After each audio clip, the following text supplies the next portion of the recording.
This is very confusing to start off with because everybody's sitting in different places. Not quite sure which way to turn, but anyway, it's very good, excellent, and it's very nice to see actually. There's a good mixture on either side.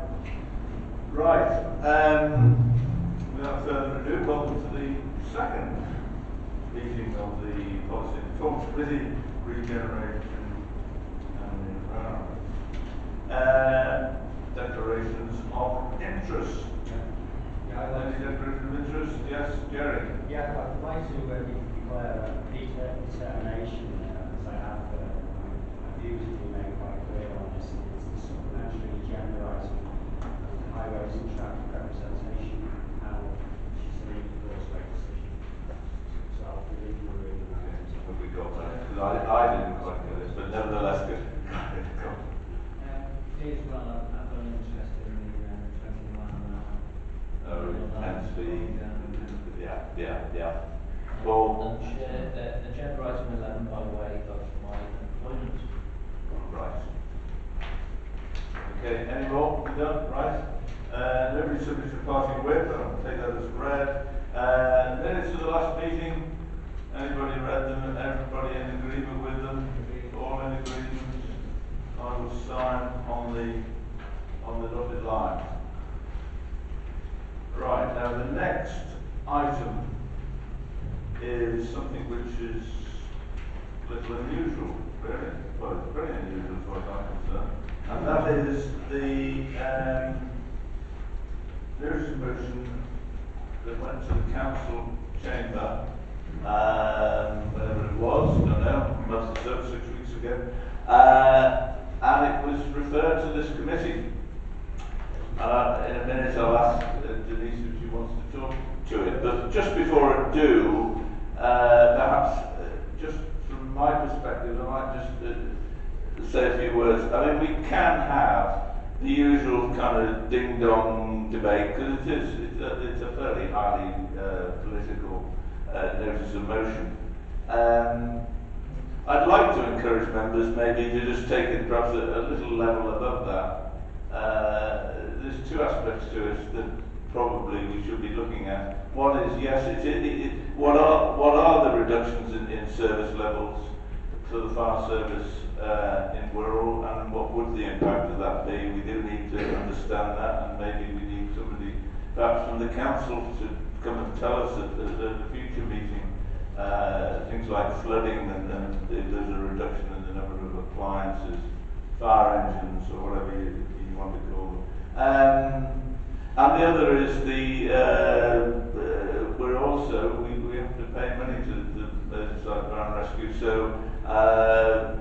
maybe we should have one of the fire officers here to talk to us about exactly how efficient and effective they are, and how much of some of the proposals in the Ken Knight report that they have already implemented, or they haven't implemented, or they're going to implement. So that's the sort of thing. You can ignore my advice as you wish, but that's the sort of area where I would encourage members perhaps to go. Right. That said, Denise, do you wish to talk to your notice of motion?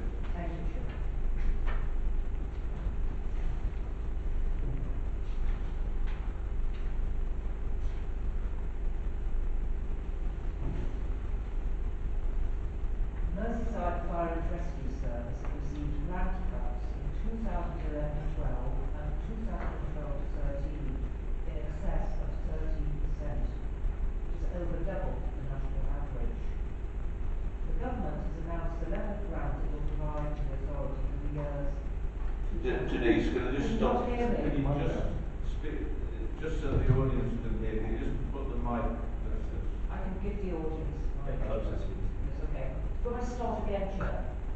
Go on, then start again. And if you can, I'm trying to do my best to speak into the mic, so if you could do the same.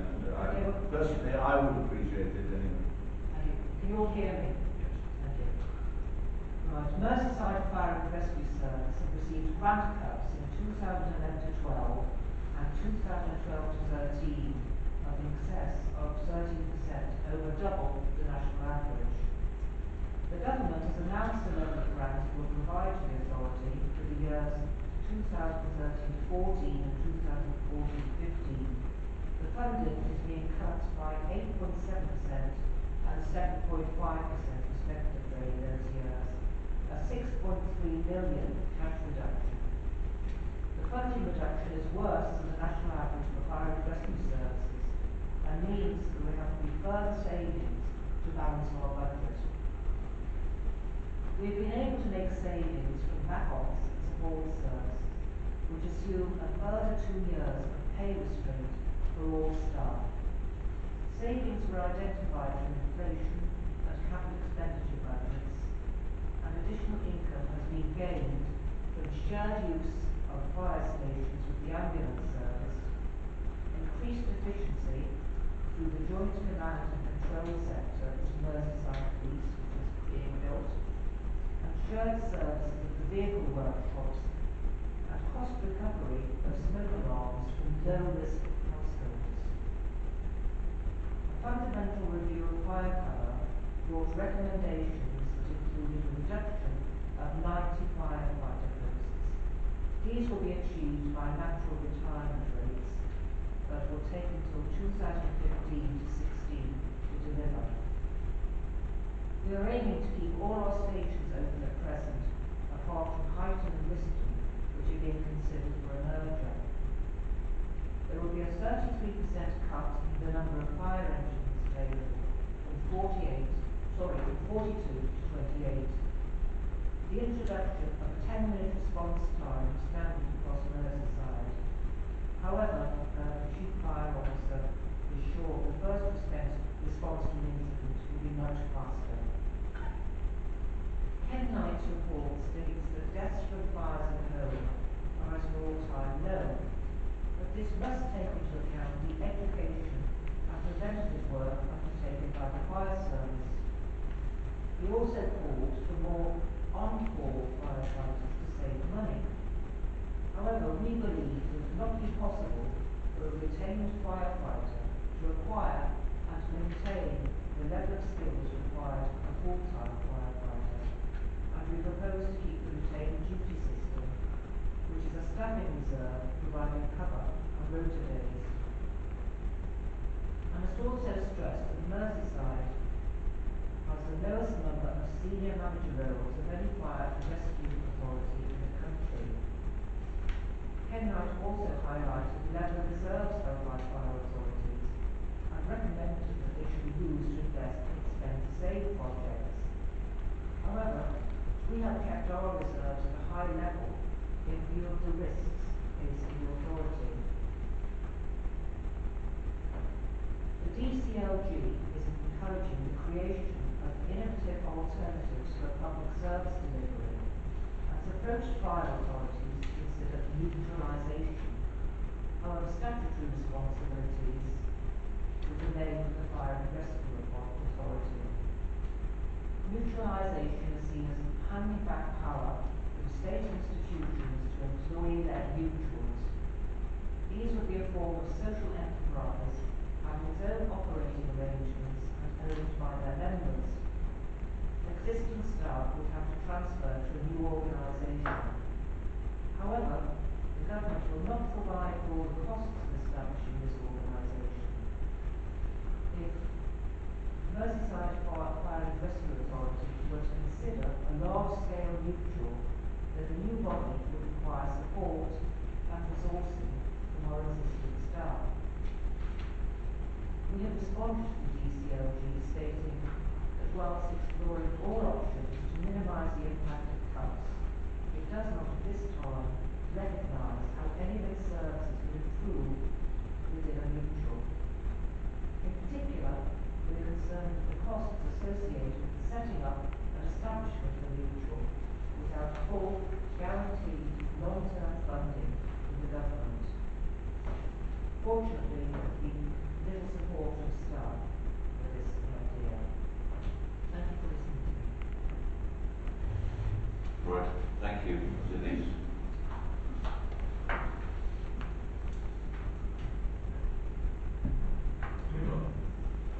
Steve is anxious to respond. Yeah, do you want to? Well, yeah. Can I firstly thank Denise and thank her for bringing her experience from the fire authority to the performance committee. I've read this over and I find it very difficult to disagree with anything within the notice of motion. Probably will take a slightly different view than you, Chair, than the way possibly to deal with it. My view, and it is only my view, is that I would like to have the opportunity to support this notice of motion. I think the difficulty we have in not supporting is it sends entirely the wrong message out to the public of Wirral.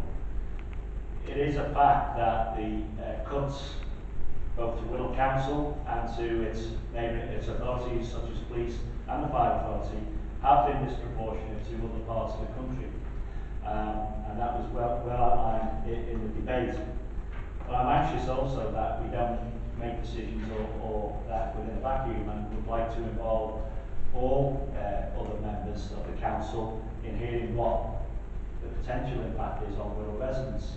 But I don't believe that this committee can simply note this report without, I think it does deserve a level of support to say that we are unhappy with the level of cuts and the implications of the Knight report on the effects of our fire service. I think it is a unique service in as much as, you know, people join fire service, they know what they're entering, but it is one of those jobs where we do ask people to go out and serve the residents of Wirral in often extreme danger and often at their own risk of their own life. So my view is that the Knight report almost cynically congratulates the achievements thus far that the fire services around the country have made, and indeed Merseyside have made. But that has been achieved with the level of resource that is there at the moment, and the approach taken with that level of resource at the moment in terms of prevention. It then goes on to talk about different models, which almost turn most of the fire service into part-timers. Also talks about privatisation as though that's the be-all and end-all, which we know it isn't, as a way forward. Mutuals and what have you. What sort of a message is that to give to those fire services that have made huge savings, that have become more efficient, and have actually also achieved a reduction in fire deaths over long periods of time through the approach that we've taken? And I believe that it's wrong for us to not support a notice of motion. That at least sends that message of moral support. So with your indulgence, Chair, could I perhaps suggest a way forward would be give the opportunity to the committee to either support or reject this notice of motion, so vote for or against, and then a further vote on something along the lines that the committee would also invite the Chief Fire Officer and his team to address all members of Wirral Council. And at that meeting, he can explain the implications of the Knight report and the funding challenge and the potential impacts directly that might fall on Wirral residents. So that allows at least us to make a statement that there's either agreement or non-agreement with the notice of motion. And then the second move is we actually then get more information about all those implications that are there. And I would hope that would find favour as a way forward. As I say, that's my opinion only, and other members are entitled to their input into the debate. Yeah, no, and broadly I don't have too big a problem with that, but I think in a sense it's the old argument about the cart before the horse. I'd like really to hear the evidence from others, like the whatever his name is, Paul Murphy, the head of Wirral. What's the name of Wirral? Yes, Paul Murphy. Paul Murphy, yeah. I'd like to hear his. I'd like to understand what the implications are. I've looked at the Kent Knight report. But I also the Kent Knight report's quite a lengthy document, about 79, 80 pages. So to be fair, I didn't. I'm not suggesting I read it all in its detail. But what I then did, I went and looked at what both the TUC's take on the Ken Knight report was, and I looked to see what the Daily Mail's take on the Ken Knight report. Needless to say, I think they weren't sort of planets apart. I think they were written, and they were universes apart actually in their response. And there are things in the Ken Knight report which maybe, and I'm sure from what Denise was saying, I'm sure, and Steve, quite considerable efficiencies have been made. But he's still, nevertheless, Ken Knight has been on a tour of the country, and he's a senior guy. He's been 40 years the head of London Fire Brigade. He nevertheless is saying that there are opportunities to make further savings. I don't think we can just dismiss it, but equally I totally understand the argument that we do have to protect the residents of Wirral, so we do have to be concerned about excessive cuts, and I'm not going to deny that for 1 second. Interestingly, just to finish, what I didn't appreciate, and maybe members of the fire authority obviously would know this, but I certainly didn't know, the level at which the number of whatever you call the fire events, well, not just fire events, but events to which fire vehicles are called to has dropped overall by 40% in the last 10 years. I personally wasn't aware of that. So, and that must have some bearing on if we start doing the famous sort of risk calculations as to what level of service should be provided by the fire brigade. That has to have some bearing on it. So broadly they are my concerns. I'd certainly welcome with Steve what you said about and maybe somebody from the council as well, because I touched on earlier, I think things like floods. We rely on the fire brigade, I assume, when we have floods to do a bit of pumping in the highway. We need insurances to know that those appliances will be available to meet those emergencies in the future. Right, Jerry. Just a very quick one, I'm a former member of the fire authority myself, so I know a bit about it. But I would think everybody is concerned about all the cuts, not only this cut. And surely in this case, there's no rush and no panic. The only really serious thing that we could do now, I think, is invite Paul Murphy to come to the next meeting and ask him to give us the nitty-gritty so we can. I'm not just saying nitty-gritty these days, I don't think I am, isn't it? I withdraw that. Give him the details. It's all right, is it? Yeah. No, it's not all right. I apologise then. I realise it's not a present. Get Paul Murphy to, we can read his weekly column in the paper, of course, but better still, get him to come in here and let's find out how it's really going to affect us. And I think that's the only really serious thing we can do to that. Go on, Steve. Thanks, Chair. As long as my voice lasts through this, I totally agree with what most of the people have been saying about we do need to keep on top of it and make sure that we do get the best service for the people of Wirral. I did read the report. A lot of interesting points came out of that, particularly on the different models that other authorities are using. And I think there does need to be a lot more discussion nationally as well as for ourselves on things like that. Some interesting points that came out, you just alluded to the number of incidents. I think it was 110 a year per firefighter, which has changed dramatically over the last 10-20 years. And I think out of those 110, 43 are false alarm. So the actual firefighters, where we need them, when there is an important job to be done, on a lot of occasions we don't. And another thing that Ken Knight had alluded to, he said that there doesn't appear to be a link between spend and safety, which was quite interesting.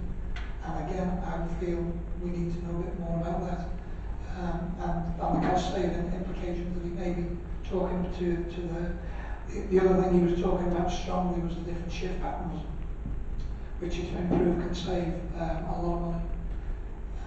And the other good thing that I think is still going on, Denise will probably know about this, is the all-party lobby. If that's still going on about the cutting of the services. Yeah. Okay. That's my Yeah, I mean, I think one thing I did look on the Merseyside file. One thing they are looking at is the shift patterns, but there are a number of other things that you've alluded to. Which yes, I'd like to know. I'm sure they're looking at them, but it's not immediately obvious that they are. Go on, Paul. Yeah, Chair, I think one of the comments that's been made really is given all members of the council the opportunity to hear the views of Chief Wirral, rather than just members of this committee. So I don't know what the procedure would be there, but that's certainly something I would support to ask to talk to us as a full body of members rather than just this committee. And I think what we're being asked to do is make a comment as a committee, as a council, on our views on the cuts. And If you keep saying yes to the cuts, they'll keep coming. so we are being asked to, this resolution is asking us to make a comment and give our view. Well, I don't know. I thought it was asking us to send a message to the government in no uncertain terms that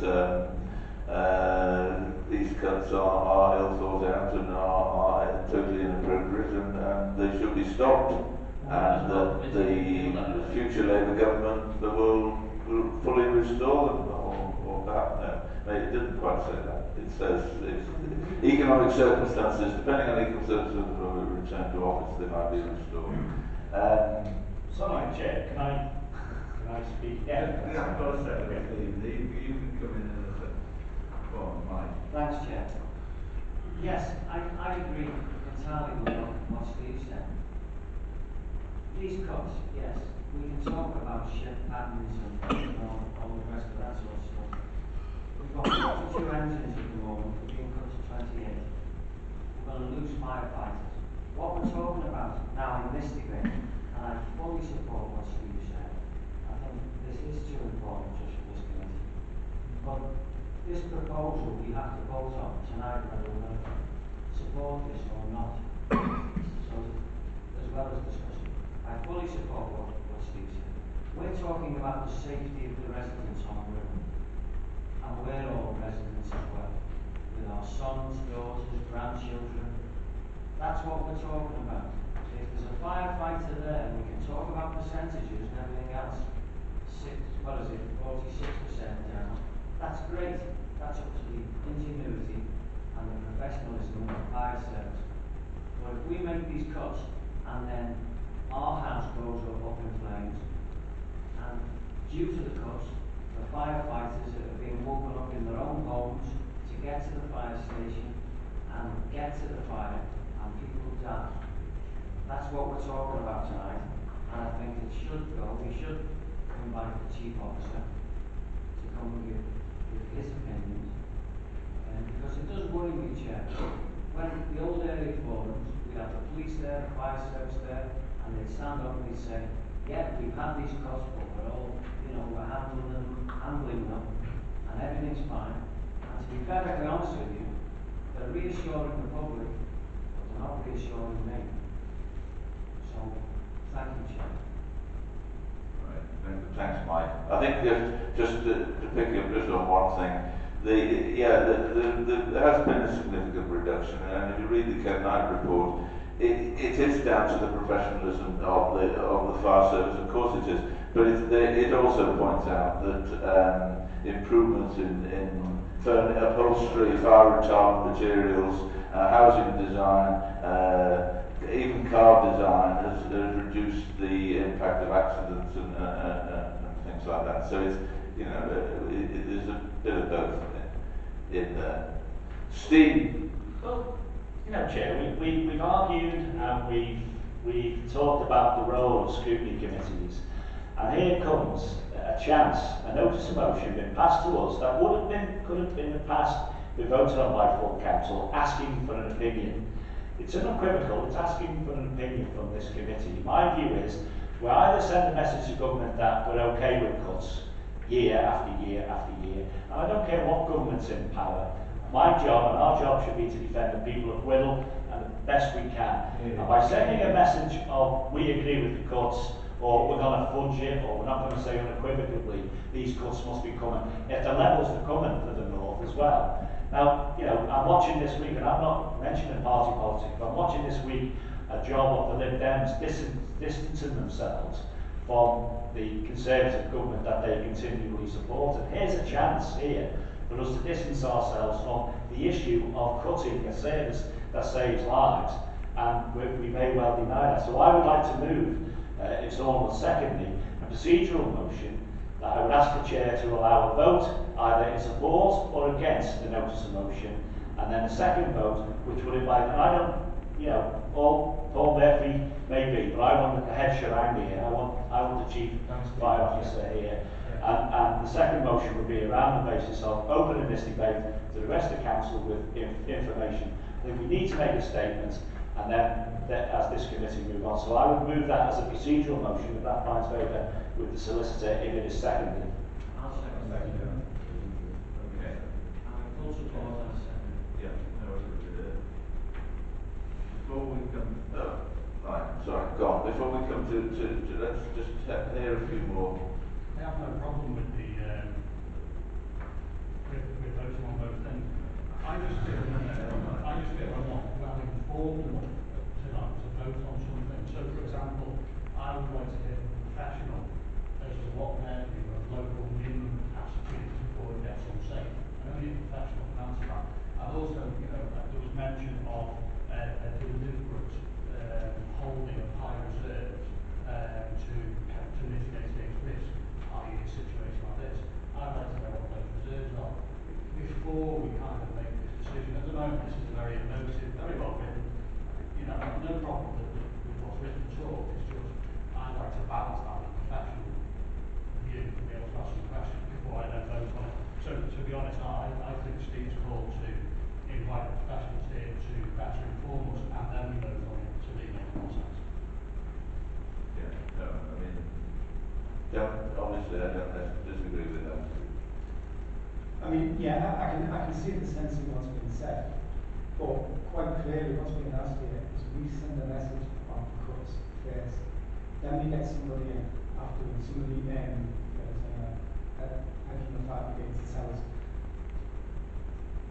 Call-outs to fires have gone down by 40%, and what's already been said here today is that's because of the existing resources.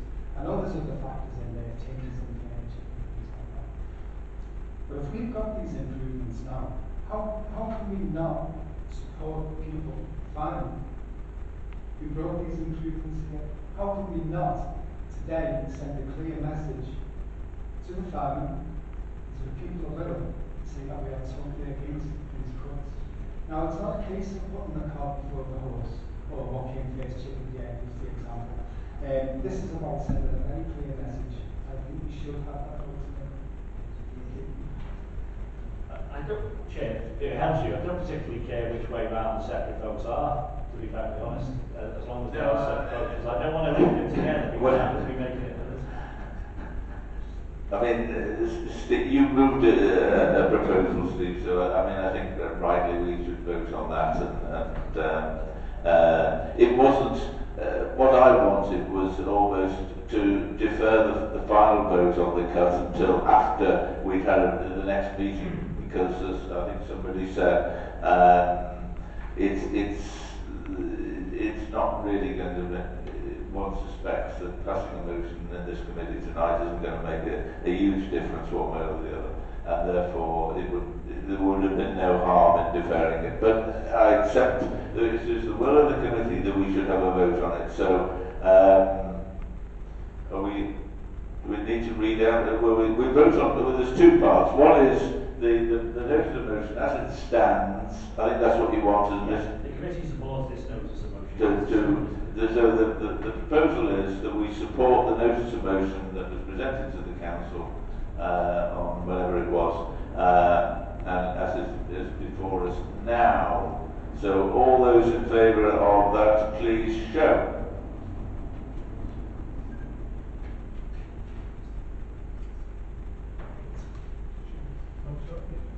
And all those against, please show.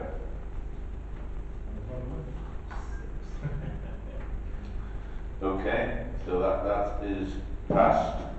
The second part of the motion is, do we want to vote on that, or are we happy not to vote? We're all in favour that we should have, I said Paul, but it doesn't have to be him. If the Chief Fire Officer is available and can come and talk to us at our meeting I'm talking about the meeting in January, then we'll have him, whoever it is. Just say the Chief Fire Officer Dan Stevens lives in the Wirral, so if you can come all the way out, let's invite the Chief.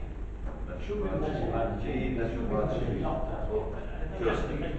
Again, Chair, I don't know the ins and outs, legalities, whether we have the power to do anything as a scrutiny committee, but if the solicitor can take on board our wish that we invite the Chief Fire Officer to talk to all members, it doesn't. I'm just anxious that this proposal was at the last full council. It's now been deferred again to this scrutiny committee. The clock is ticking. I don't want us to be stuck to this committee to keep ownership of it. It does talk about all members. If you can come next week, well, we'll have it next week. You know what I mean? I don't want a time limit in, and I don't want to fall foul because we haven't got the power to do it. So. I think, Mike actually touched on an important point before, and I know, because I think I'm right in saying that I don't know whether they reorganised, but isn't we're all organised now more on constituency basis from a fire and rescue point of view? Because I know Paul Murphy sent around a new organisation chart in which he designated somebody to be the chief fireman for Wallasey, the chief fireman for West Wirral, and so on. I think one thing that could go out from this meeting is we could urge all the constituency committees that they invite the fire officer in the same way as they used to come to the because I think that is important.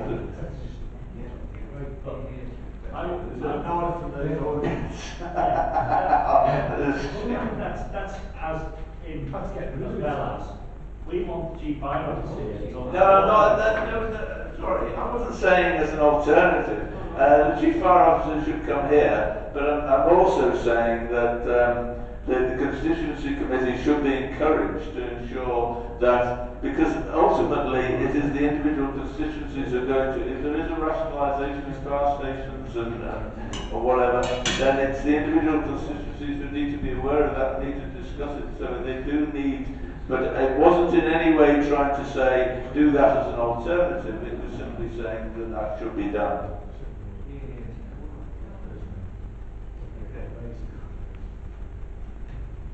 Thank you, Chair. It's just a situation at the moment where Steve is asking for the fire officer to come and give us his details, because we have things in black and white here. We can read into it whatever we want to read into it. If we have the senior fire officer as ASAP and to tell us what's going on and which direction he would like to go in, I think by doing that, we'll have the fire officer here. We will be quite happy to make a decision on what exactly is being said. And I think that's what we're looking for, Steve. Yeah, I mean that's right. I would like the Chief Fire Officer to come here because I think we as a committee should have the opportunity to ask fairly detailed questions.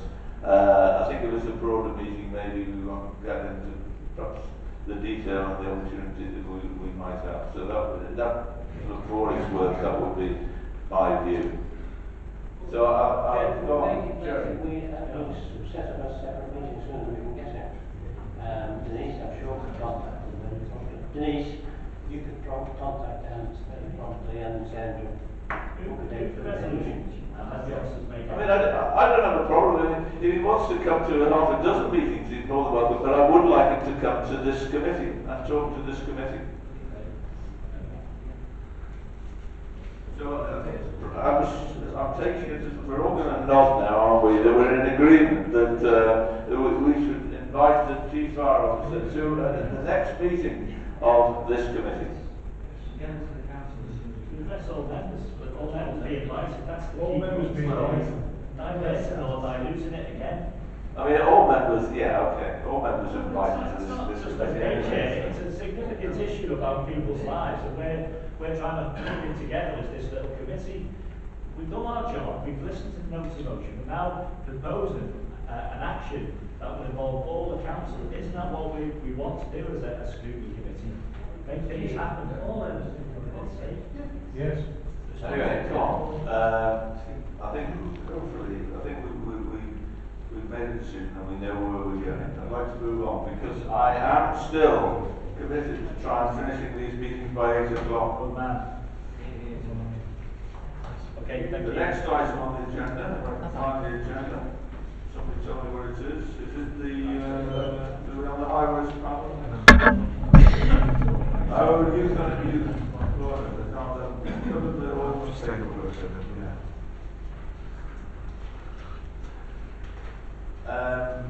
Yeah, youth and unemployment. I did find this report was a very good report in many ways, because let's not forget that number 2 in the corporate plan is improving employment prospects on the Wirral. And in fact, you could argue that the other 2 aspects of the corporate plan, in terms of safeguarding and health inequalities, would actually be improved as well if we could do something about reducing unemployment levels. So this is a key area, and it is important that we keep it, this committee doesn't lose sight of where we are in relation to employment. And just on that, I would I've read with interest the work that Pat Hackett has done, and I think that's very good that it's done very much a sort of Liverpool City region effort. But that doesn't mean to say that we shouldn't get involved. And I also noted that I think there's a number of initiatives that have come out of that report which will be continued and will be taken up, and the Wirral is going to lead, I think, on 4 of those. And we welcome that, and I certainly welcome also the additional funding coming from Cabinet Office Europe and even the good old Crown Estates. One thing, actually, just on the report, from my point of view, I didn't, to be perfectly honest, I didn't like those percentages right at the beginning. I think they're a bit headline grabbing and possibly a little bit misleading. It's the sort of thing that I might put in the leaflet, but actually I don't think they really do justice to the problem. You need to get into the nitty-gritty to understand exactly what is happening to employment levels. That gives us slightly... Youth unemployment one up since these... Yeah, I know. I mean, it is slightly... This does slightly gloss the numbers a little bit. But that said, there's a lot in here, and there's a lot of proactive work that's taking place. I think that's just about it for I'm concerned. Other than to say, I thought it was good. I know, Mark, you're doing some work on apprenticeships, which is in some way related to this. I welcome this report. Not wanting to overload this committee too much, but I think at some stage, maybe not the January meeting, maybe the March meeting, I would welcome a further update on this, because I do think this is quite key to many of the issues that we have on Wirral. That said, what else? Anybody else want to? Go on, Eddie, before Steve. Sorry, Chair. Thank you, Chair. Just looking at 6.1, the Wirral apprenticeships, they're only asking for 50 this year, and the thing I get a little bit worried about apprenticeships, when I said my apprenticeship, it was a 5-year apprenticeship. Can we have a breakdown on what the apprenticeships are, whether they're 1-year apprenticeships, someone doing their nails, for instance, or whether it's a 4-year apprenticeship, someone doing the normal building trade apprenticeships, that we have electricians, plumbers, and so on and so forth. This gives us 50 new apprentices. But they could all be at exactly the same trade, all come out at exactly the same time, so we may have 50 fitters all coming out at the same time. I'd just like a breakdown on exactly what the apprenticeship is, how long it is, and how many of the individual apprentices. Because I was talking to someone early on, and they call, with all due respect to ladies, girls painting their nails as an apprenticeship. Don't ask me, that can't be a 4-year apprenticeship, but if you're looking at electricians, plumbers, and all the other trades, that's a 4-year apprenticeship. And if you look across the country at the present moment, I'm not getting political in any possible way, there's the main trades are people coming from Europe, because we haven't got a electrician or we haven't got a plumber around. I would like to know exactly what's going on and the details of the apprenticeship.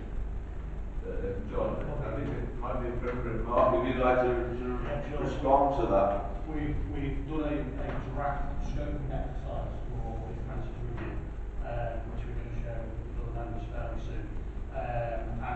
Some of it will be to look at the breadth and scope of what our existing offer is. I'm also looking at creative ways to move that number beyond 50 in terms of talking to big employees, in terms of going out to what best practice what other people do. So I think all those questions in time will be very fully answered. And some of this will include going to interview young people who are considering apprentices and seeing what their demand is and making sure that our supply matches demand and different things like that. So I think all those questions and more will be answered. So just to follow on that, the 3 pockets of money that we're looking at applying to, I just wonder if officers will be able to answer whether there's any scope in there to enhance our apprenticeship offer, because we are down to 50 a year. If I could just respond to that, I think in terms of the funding availability, yes, there are some opportunities within those programmes to try and get more apprenticeships. It's obviously we've had very successful programmes over the past few years, and it is an important area. Just in response to that, it'd be good to, I know when we were discussing the budget option last year, that no member at all felt comfortable with the citywide region offer, but it was a necessary evil at the time. So I wonder if, there's maybe a recommendation to this is that, we just say to officers, whenever new funding streams come up, if there's any potential at all to include